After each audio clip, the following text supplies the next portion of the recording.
Welcome to the last part of this healing series around healing the chakras. This is the last and final part of like this thing that I've been working on within myself. And, I've been excited, led, happy to share this with those that would maybe be on your own healing journey or maybe take interest in what that is. What is the chakras and how does it relate to healing? And so I hope it's been something that has even piqued your own interest, maybe your own insight into your own healing. Like, this is my journey. And so this last one, we're talking about the crown chakra and healing around the crown chakra. And so we always start off with a mantra. And the mantra for the crown chakra is, I know. I know. This is all about knowing that I am living my highest life and that I am aligned or aligning, right? We're always aligning with my higher self, right? That's the mantra for this chakra. I know I'm living my highest life and aligned with my highest self. And so the crown chakra, when we look at this part of our healing energies within the body, of course, is the seventh chakra at the top of our head and the crowns. That's why they call it the crown. But more than this physical aspect of our existence, the crown chakra is considered to be like a gateway, right, to intelligence. Intelligence is more than just thinking. It's more than just this practicality of the brain. It is a higher consciousness. It is the recognition of unity, right? It is divine strength, divine power, and spiritual connection, right? It is this beautiful, beautiful, luminous place where we meet the heavens, literally, right? And I know there's some doctrines that say we have to die to experience heaven, but this is, tapping into that energy where the human part of who and what we are becomes or touches the infinite, right? When this chakra is open, when this chakra is balanced, our spiritual connection gets strong. Just like when we nourish our bodies, right? In that same way, we must nourish our spirits as well. And so when we nourish our spirit, we're talking about things like prayer, meditation. And for me, it has been, and she mentions this too, things like dance and song, music, laughter, right? Just being silly sometimes, just outright silly. I'm culprit for that because that is part of my nourishing my soul, loving deeply. I'm guilty of that too. Maybe sometimes, too much. However, she even talks about orgasm, allowing ourselves to be alive and feel the sensations throughout our body that we've been created to feel. And it's not always just sexual. Like, orgasmic energy can happen a few different ways, right? It's a connection with the body and the body's response. It's like a call and response with the body and the spirit, right? That's what that is. Also connecting with nature, doing things like breathing and the breath work. We could also talk about written word, spoken word, sacred texts, or performing acts of, rituals, or any practice really that awakens the soul. Like, what is that for you? What is that for you? It may be different. Like, for me, give me something creative. Music for me does it every time. And I don't have to try hard with music. It's just there. I'm there. And so this chakra is actually matured. It comes online, or it is usually coming into this high functioning state around 42 to 49, right? Each of these chakras have been categorized as in years of 7, like every 7 years, we are tapping into different parts of our own energy system. This being the 7th one, right? 49 is the 7 times 7. And so this is almost like for me, 7s are very spiritual.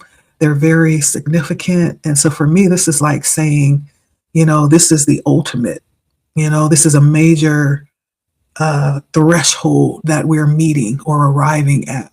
And so we enter into like this very natural cycle of the crown chakra awakening. And this is talking about a time for like really diving in and, asking for the meaning of life, deepening our wisdom, searching, mastering ourselves. Like we become hungry to understand and I don't want to use the word perfect ourselves. Master is a better word. We become hungry to know, ourselves in a way that we've never known ourselves before. And even when it comes to spiritual sovereignty, this is usually around that time that we start tapping into that kind of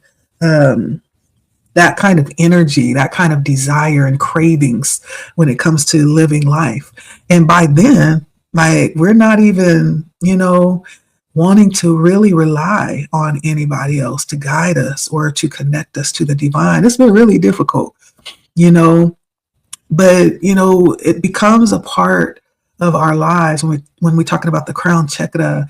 We are really being called to really step into ourselves like never before and recognize our own oneness with everything. It's about connection. It's about realizing that we're connected with everything that we think, everything that we feel, everything that we sense, everything that we experience. Like we're meant to really feel like the throbbing of the universe within us and around us. It's about oneness. That's what oneness is. And so in the ancient Kemetic, the name for the crown is the IKH center. IKH, the IKH center. And this refers to the seat of the soul, or the Ka is what it's called, or our higher self, right? And so it's really the place where the eternal part of us actually comes back to remembrance of who we really are. Mm-hmm. Yes, that's what this is about. And so let's delve in.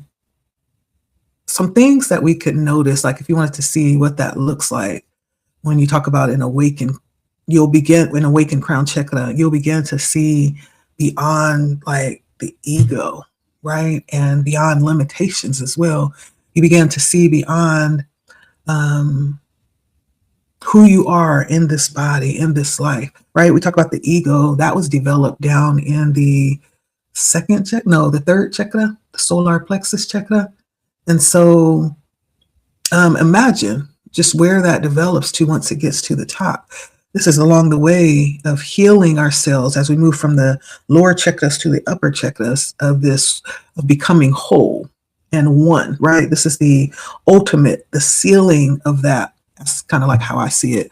But it talks about moving past identity, right? And limitations around the identity, or even just around existence, period. And our perspective, when we awaken in the crown chakra, our perspective starts to grow and expand as well. We begin to ask those questions of exploration, and we seek meaning around, life. We began to feel more moments of oneness. Our understanding of connection increases as well. And we may even have like flashes of deep connections around life. Like we'll start to have, and I don't know, it's hard to explain. I do have lots of moments where I feel like this overwhelming deep sense of connection to life, like in everything. It's like a moment where you realize like how everything is perfect. Like it couldn't be any other way. You realize the divine order of everything. You ever had moments like that? And it almost like for a moment you seem to understand everything, right? few and far in between, but I've had several moments like that. And so sometimes that is a sign of this awakening when you start seeking a deeper connection to life itself. And so, we also want to talk about the opposite of an awakened chakra. We could talk about a blocked chakra or an overactive chakra. When we talk about a blocked chakra, I feel like mostly it would feel like disconnection. It would feel like a stifled feeling, like a feeling of coldness or difficulty seeing the bigger picture. We may have difficulty learning, may feel hard. We may have difficulty changing. Things may feel scary and doomy, or our spiritual connection may seem a little bit distant, right? Or far off, unreachable. And so this also could be felt in a practical sense as well. And it could show up as like headaches at the top of your head, right? I don't know about you, like memory issues and cognitive difficulties. When it comes to that headache, I've never had a headache at the top of my head. I've had one in the front or maybe one on the sides, but never one, come to think of it, I've never had a top head headache, right? But that could be, and I say that to say that it's kind of different than just a regular headache, right?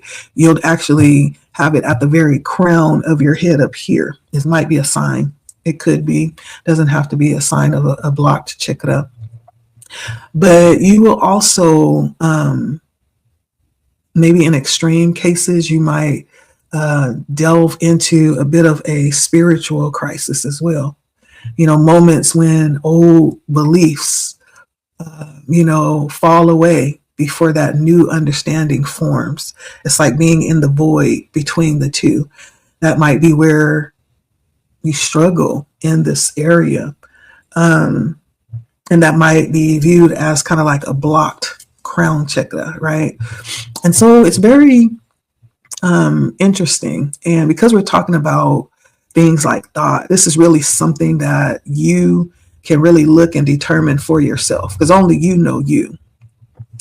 But I know there's been a lot of people who are on large stages who have shared their struggles, and it sounds a lot like this to me, existential crisis, and one of the persons that's been on my radar is Ayanla Bonzant.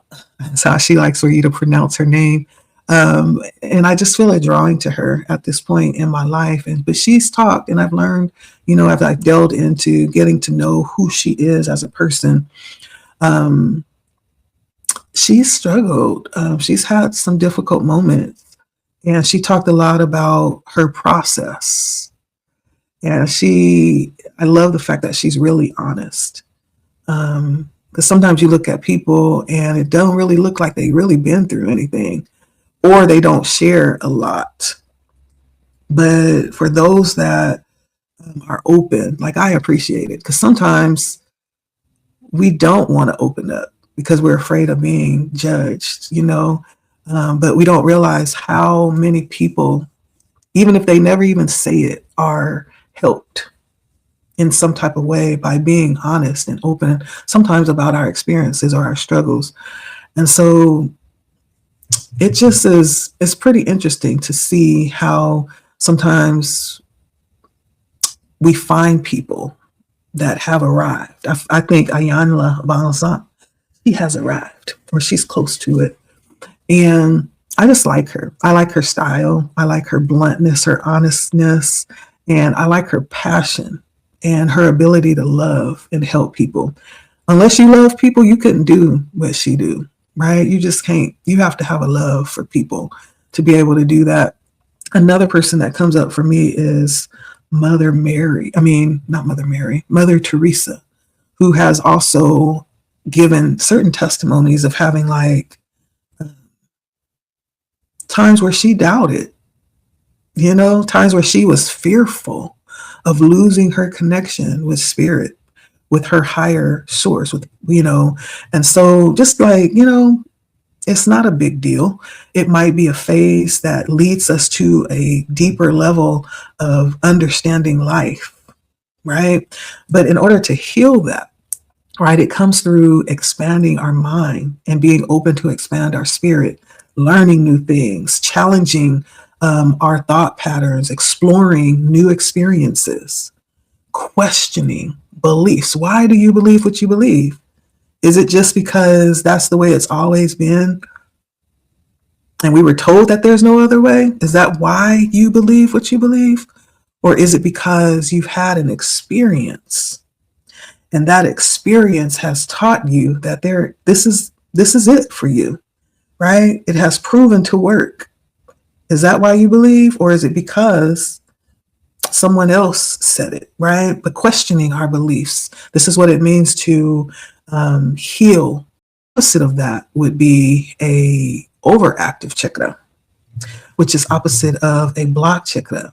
And this means that we could be led into things like obsessiveness and overthinking, just being really unbalanced and nervous, right? Maybe being consumed by, spiritual concepts without the grounding. When we go through learning phases, for those of you that have higher levels of learning and have studied the learning process, like there have to be seasons of absorption, but then there has to be seasons of digestion, right? It just can't be absorb, and never stop to let that sink in, never stop to integrate what we've learned or the concepts and see how it feels or what it means practically to apply that, right? And so that's kind of like what could point to areas of an overactive seventh chakra.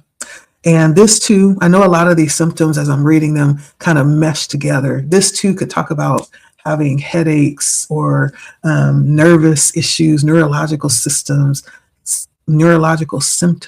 or psychological overwhelm. And it's just the mind being overstimulated because we've forgotten that we have a body. We've forgotten that we're more than our mind. Like there's a whole experience being handed here, right? Being experienced here. And so in order to fix or heal the overactive crown chakra, we just need to rebalance. Again, coming back down to these lower chakras and returning to the body. Okay, it's all about balance. We can ground through those lower chakras. We can spend time out in nature, turn the phones off and the TVs off and the computers off. We can eat conscious, healthy foods, earthy foods that was pulled from deep in the ground. So yes, potatoes would count. Yes, we can reduce the activity, right? And get still, practice stillness. We can reconnect with our physical senses, more than just the five senses. Like we can reconnect with all of the senses that we get to experience in these vessels.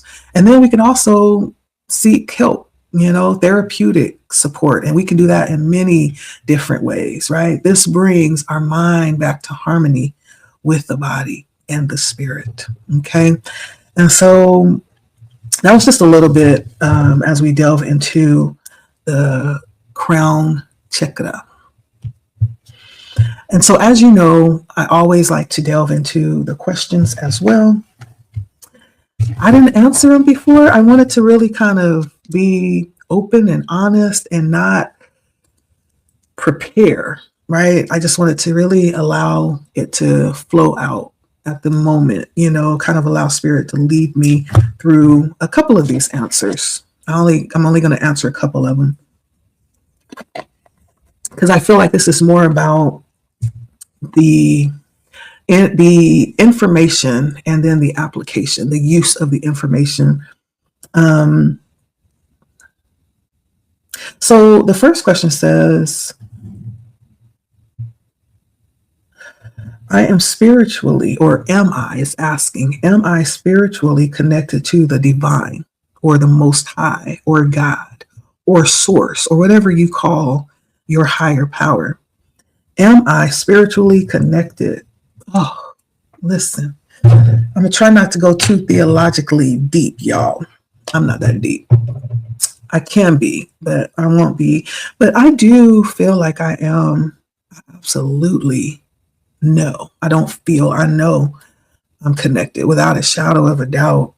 Um, and what is beautiful to me is that I've had many different kinds of experience with that connection. It hasn't just been one way. Like I've experienced that same heavenly sensation.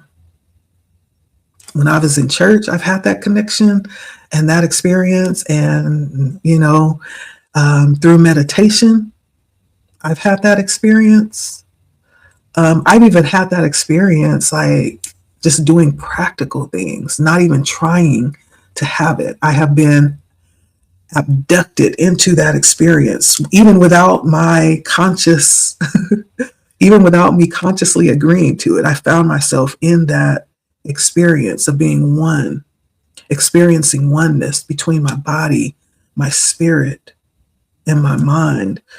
And so I would have to say, and then as I think back, like as young as I can remember, there's just always been something beyond. There's always been something more. I don't know why. It could be part of, I was raised in a very religious environment at certain times in my upbringing. Maybe that's where that's from. But I just, from a very young child, just always knew that there was something more. Part of that came by way of default, right? There's certain things that I've experienced that I would rather have not. Nevertheless, it sparked a higher level of consciousness within me, or an awakening, an awareness within me at a very, and I mean young. I'm talking about maybe at the age where you're still being carried around, I remember these things. Yes, I do. And some of them, the people that perpetrated them may wish that I didn't. And I'm not talking about anything deep, like anything, but I'm just saying, like, some of the things that was done that you would probably think that somebody would forget by the time they get this age. I ain't forgot. I remember. And I'll tell you one, I'm going to share this because I'm feeling led to share it. There was one time when I was like really young where, people would still carry me around. And for some reason, there was back in the day, they would build the houses up a couple of stairs, or they still do, I guess. But underneath the house, there is like a space. There's a space underneath many houses. If you have to walk upstairs to get in your house, there's a whole space underneath your house that's empty. And there was a way to get down there. I would remember being at my grandparents' house. There's a way to get down there through one of the closets, and you could just lift up a wooden board and you could climb down underneath the house. And I had older cousins that was like maybe 10 plus years older. And I was still really young, maybe 2, if that. And do you know, they used to put me down there and say that you're in hell. And they would sit me down there. And I remember just kind of crying and just like it was very traumatic as I think back. And I remember really feeling like the spiritual energy underneath that house. I still don't really, I haven't thought about this in a long time, but this, for some reason, Spirit is bringing this up. But I remember feeling the presence and the spiritual energy. I don't think it was necessarily like hell or the devil, but that like sparked a kind of like it was very traumatic, first of all, and it sparked like a quickening or like an awakening in me. And it's like certain things, kids aren't supposed to experience.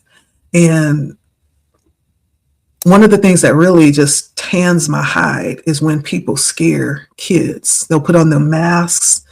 And and you can see the child. I don't like to watch those TikToks and those videos. And you'll see the child like screaming Bloody Mary, Bloody Murder, excuse me. You can see like the fear and the depth of fear in their eyes.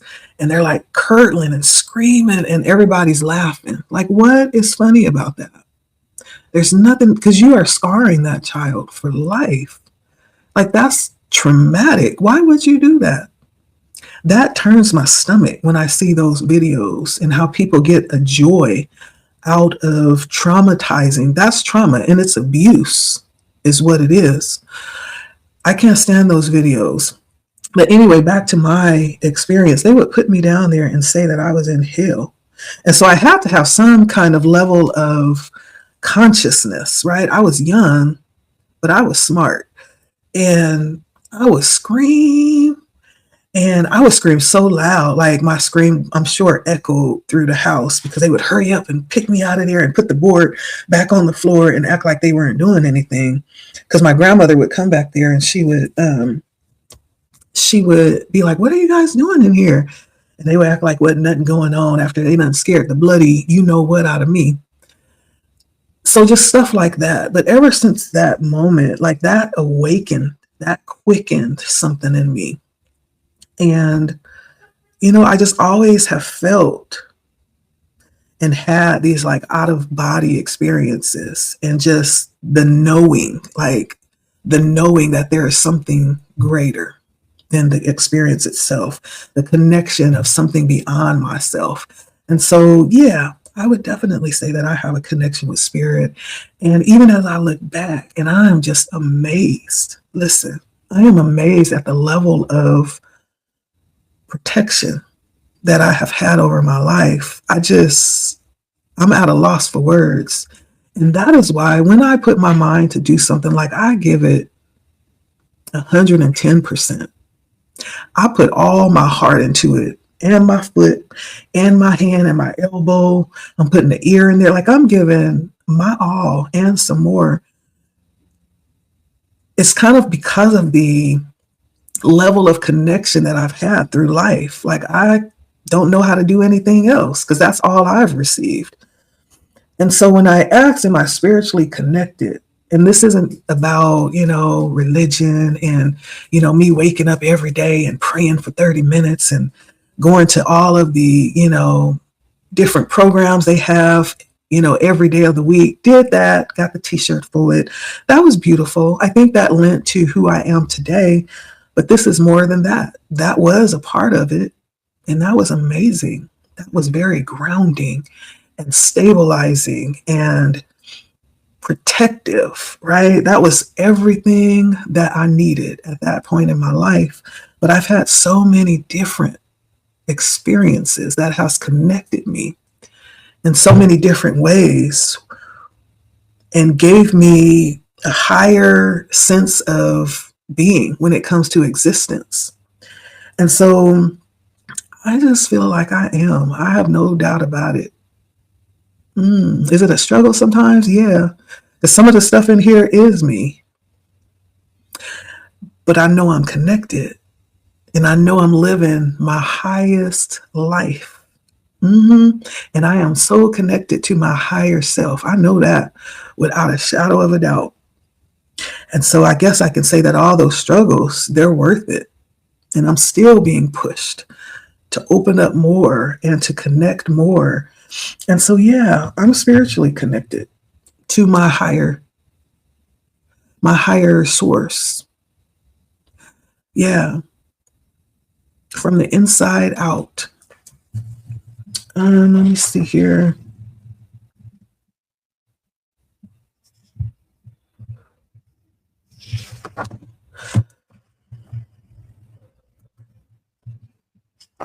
Okay, I'm going to answer this one because I think this is something that taps into something that's important to me right now.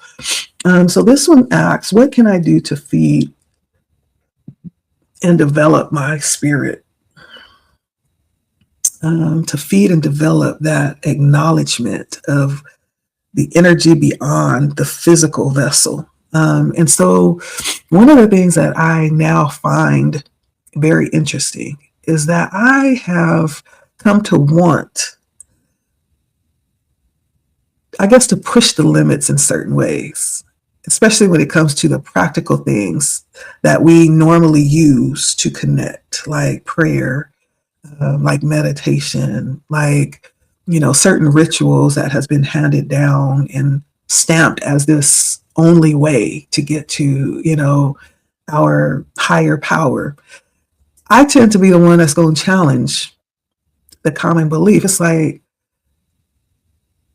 do we have to spend, 10 hours to make that connection? Do we have to follow us? This is a legitimate question. I tend to ask, do we have to, and I don't want to seem like too much into the liberal or freedom, or too much into the regulation and law, what it has to be. But is it possible that there are other ways to stay connected? Does it have to be through the common ways that has worked so far? How about if you just acknowledge and express the connection that you have? Like, you don't necessarily have to do anything for it, but you just acknowledge it and you tap into it, right? And you express it, right? And if I could bring it down to something that you would understand what I'm saying, like when I was in church, and I love this because I had a very beautiful experience at church where I experienced very authentic love that played a very significant part in my life at that time. And so I'm so appreciative of that. And as a matter of fact, it has become a part of who I am. And, it has become a part of my system of belief. I carry that with me.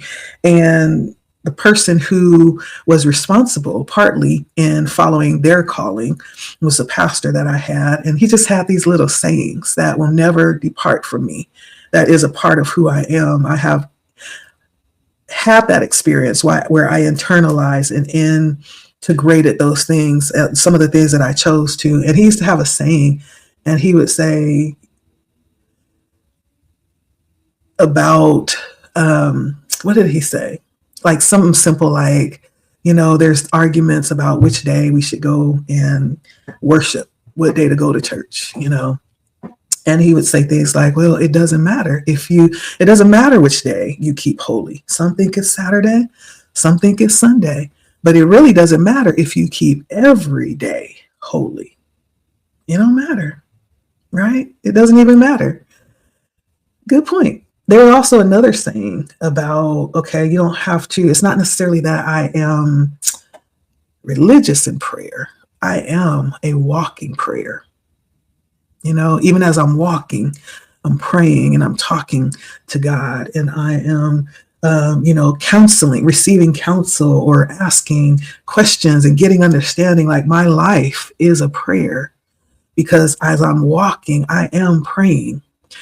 And I follow a little bit along those terms. It's like, why do we always have to put a recipe to something? Why can't we just be, especially in this sense? So when we talk about what we can do to feed and develop spirit, I tend, and I'm guilty of it, there's something in me that just leans away from religion.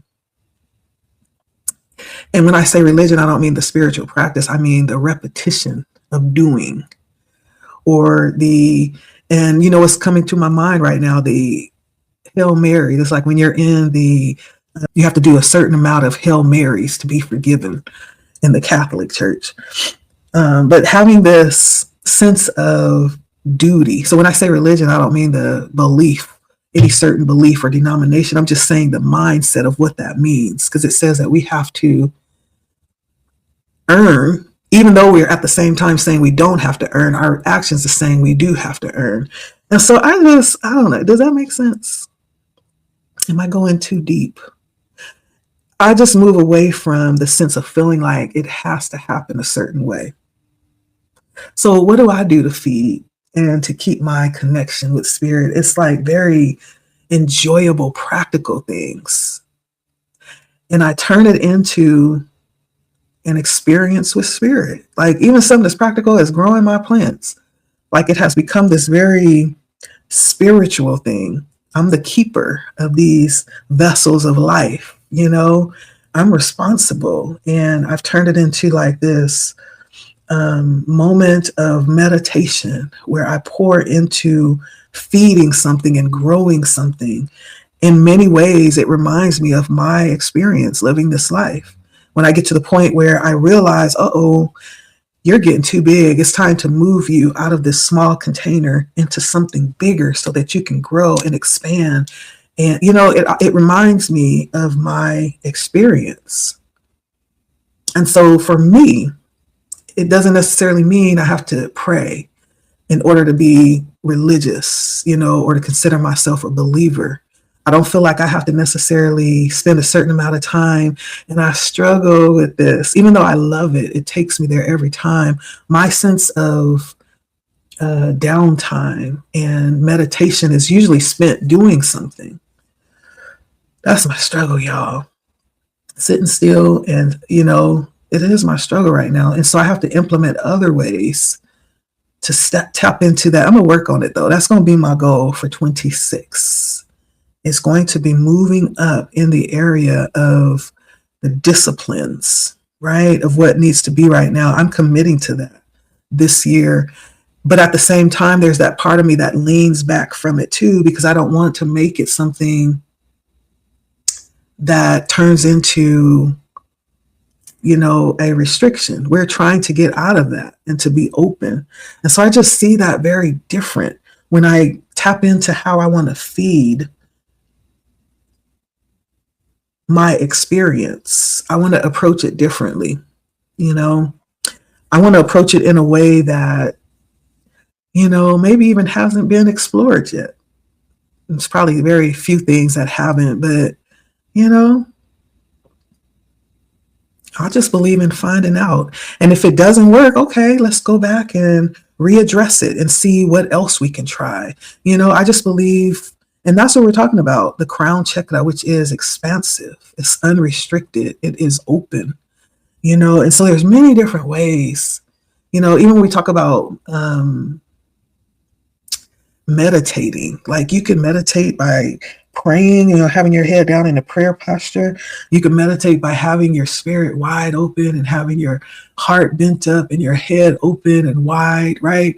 You can meditate by walking, you know, I believe you can. While you're walking, you could be meditating and, you know, taking in nature. If you're out and about, there's so many different ways to do things. And so I tend to be, and I get bored easy too.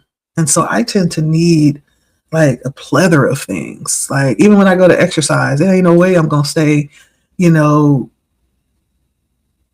faithful to doing one thing. I have to have a whole regimen of different things. One day I might walk. The next day I might do some leg curls. One day I might do some Tai Chi. The next day I might do some belly dancing. You know, I believe in just finding many different ways to do a thing. And so what do I do to feed and develop my spirit or develop my connection to spirit? All of the above for me. And that's even something that I have kind of went back and forth with spirit about too. We have an open dialogue about this. And so we're going to see how it turns out, okay, when all of this is said and done. Because, you know, I just believe that when we're talking about, especially now that we're talking about the crown chakra, we're talking about that energy of just being open, challenging old ways and old thoughts and being open to something new. As we look at how things are evolving, things naturally evolve.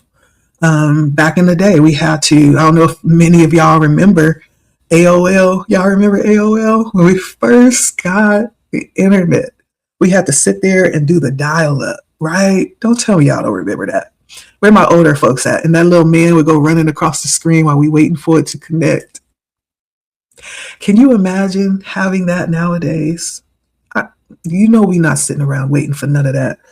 But this is what I mean when I talk about evolution. Like things change, and so do we. Things get easier, you know, and faster. and revolutionized. And so that's where I'm at when it comes to connecting with spirit and feeding my connection with spirit, feeding my own energy. Like, I would consider myself on the edge in many different ways, you know? And so it's different. I know it is. And I can't really expect people to understand it. And that's okay. That's okay. I'm okay with not being completely understood. Sometimes I don't even understand myself, but it's okay. And so the crown chakra is so deep. I just tapped on some things. But one thing I'm going to say is I know that I am living my best life because I don't have a complaint. Not one. Not physically, not emotionally, not mentally, not spiritually. Like, there's no complaints across the board. And when I'm tempted to complain, I'm like, don't you?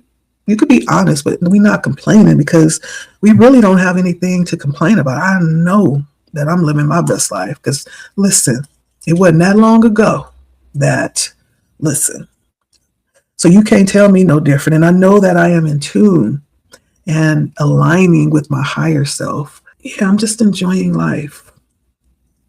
I am amazed every day. The fact that, you know, I am the age that I am. And as I watch all the kiddies grow up around me that I saw grow up, from infants, from babies, it just reminds me of my responsibility to live my best life. Me living my best life is, I feel like, a invitation, and it is going to empower those coming after me in many ways, maybe in ways that I didn't have, which is okay. I'm okay with being, I'm okay with being that person. And so, getting back to the crown chakra, I know that I'm living my best life, and I know that I am in tune with my higher self. And so, all I can say here, and I know it's been a lot of rambling, but I'm so thankful for Najara Nebteth. Najara Nebteth. Because I'm one step closer to being where I want to be. For me, this has been all about healing, and positioning myself, being open to move into spaces that will allow that healing. One thing I knew for sure, it wasn't where I was. And so it's all about exploring and allowing yourself to enter into spaces where it's possible. Okay. Doesn't mean I'm going to find healing everywhere. And doesn't mean that everything that I try is going to end up being this beautiful healing experience no, but it means that I've allowed myself and given myself permission to see. Doesn't mean that everybody that I'm going to meet is going to end up being my best friend to the end of the world. No, but I have the option to, experience the connection and take away what it is that they have to offer, and maybe even give something of what I have, right? I have the choice to do that. And that's what I'm going to do. This is how I came across this book. This book was a book that I found at a metaphysical conference that I allowed myself to go to. Yes, I went across the US to a metaphysical conference, and I enjoyed it. I have not felt so loved. And not that I felt love, but it was the energy that made me feel loved. Seeing, old people, young people who are loving themselves and showing up in their natural, unique selves. And it was just an amazing experience. And so y'all know I had to come away with something. I left with a few things, but this was one of them. I left with some healing products too. And one was this honey from Dr. Sebi's son, KT, the arch degree. Amazing. I was just so stoked, because I've been following him for like years. When I first started my awakening, it was through Dr. Sebi and following him to bring myself back to health. And so that's how I ended up following KT, which is just a mad genius. But I ended up meeting him and getting some of his honey. Amazing. And so it has been an experience, all because I feel like my crown chakra is open. Has there been times where it was blocked? Yeah. Some of them things rang true for me. Overstimulated or overactive? Yeah. I don't know about blocked. I don't think I've ever had a blocked crown chakra. I've never felt disconnected from God, from source, from my higher power. I've never felt that. And so I don't know if I could say I was ever had a block chakra. Overactive, yeah. I guess I may have had a little bit of a block chakra. Um, when we talk in terms of existential crises, I don't know if I would consider it that. Maybe as I compare it to, you know, where I thought I would be at this age, and it looks very different. I guess you could call it that. However, I'm going to say that I'm enjoying it. If it is a crisis, then this is the best crisis that you can ever have. But that is how I ended up here, because I allowed myself, through my open crown chakra, through my exploration, through my ability and my desire to grow, to bloom, to explore, right? You just never know. Had it not been such a beautiful experience, I don't know, I might be doing something else, but it still would be chopped up as experience. But I'm glad I trusted myself to have this experience. It has been amazing. It really has. And so I hope you've enjoyed this series too, as I've expressed some of the stories, my personal, experiences, and some of the information around how to notice these areas of our energy systems, how to assist if we do run into these issues. You are more than welcome to email me or comment if you want to know more, right? As I've said in all of these segments, if you want to know the other questions, as a matter of fact, let's see what the other questions were. It was, list your daily practices and how do you stay spiritually connected? Write a letter to yourself about your healing journey. Include your feelings about your progress and your intentions for the future. And then make a list of things you want to accomplish in the next 6 months to a year. Your ability to visualize and focus forward, right? And so that's what I have. This has been amazing. And we are done, honey. We are done. I finished it. I finished something, y'all. I'm so proud of myself. Let me hug myself. You are so amazing, girl. Mm. So that's it for me. I'm going to go ahead and end it here. I hope you've enjoyed this last segment. And so now that we're done here, I do want to delve into something else. We're going to go right straight ahead. Listen, this is what we're doing. We're cranking this out step by step. And I don't care if you have received the most tiniest little bit of healing. At least it's healing. At least it's not growing in a negative direction. At least it's healing and moving forward. That's what we want, right? We want the good stuff and we want to leave the bad stuff back there. And so keep doing the work. That's my encouragement. Keep doing the work. Even in times where you don't feel like,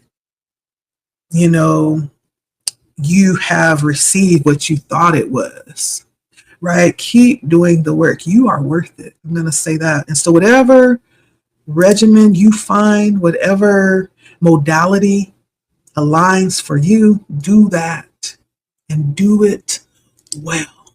Okay. In the words of Ayanla Bonzant, do that and do it well. Okay. I'm going to leave it here. I'll be back in a bit with the next thing that I want to enjoy. For those of you that like to read, you may, enjoy this. And so, yeah, we're going to keep this bus rolling with the healing, baby. Jump on if you want to. And so I'll see you guys shortly with the next part of our exploration into healing. I guess I could tell you it's not such a big deal. And I'll explain why I'm doing this next thing. So one of the things that you guys know that has been big for me was this journey that I have been on, this new journey. Part of this has been spent like super, it's been exciting, don't get me wrong, but part of it has been frustrating because there's a lot that I don't know and a lot that I didn't know. But the beautiful thing in all of that, I have grown a great amount more, trust in myself, in my own process, which is amazing. I wouldn't trade that for anything. But one of the things that has been difficult is like coming and learning things myself and experiencing, so that I can learning through trial and error, learning through my mistakes. And, there's no better way, no other way many times. But it would have been nice to have people to assist along the way. That didn't happen. And so I have a lot of questions. Or maybe it did. I'm not going to say I didn't have people.